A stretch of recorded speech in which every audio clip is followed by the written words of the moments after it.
These are examples of rock-cut basins. These are created by natural forces in fast-running water under just the right conditions.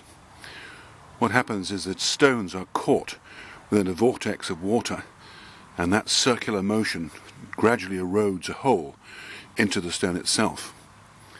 This force is called a colk, and those colks create a movement that eventually may cause the stone to go right through the rock, in which case you end up with a holed stone, such as Menon Toll, or some of those found in places like the River Tean, and the North Tean in Devon.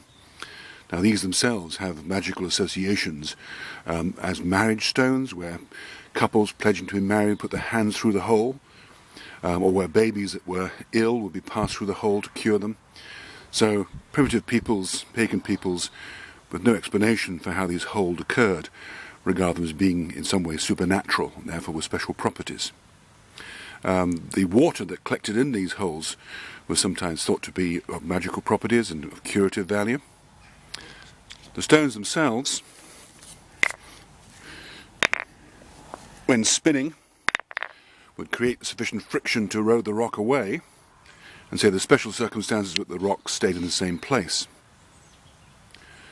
In Ireland, these are known as Bullauns, and they were used, taken away from the original source, and were used again as magical cursing stones or wishing stones, where whilst saying a prayer, the stones were turned, or while saying a curse, the stones were turned. They also have links with petrosomatoglyphs, that is, representations in rock of parts of the human or animal bodies. In that particular case, such things as the holes found within the rock were thought to maybe be the knee prints of, say, a saint kneeling in the water, magically leaving the holes behind where their knee prints were. Later in time, these stones were called butter lumps. They're not just restricted to Ireland. One was discovered on the island of Canna, another on the Sheernut Isles, so they'll also have a Scottish dimension as well.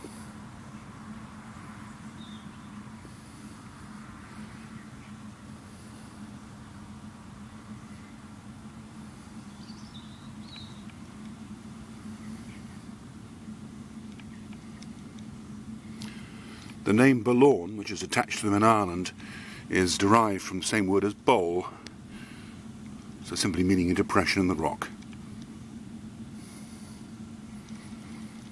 Other examples are said to be that of saints with their elbows rather than just their knees, particularly as these would tend to come from water sources, water courses, so that the idea being that to show their faith they would be praying in freezing water.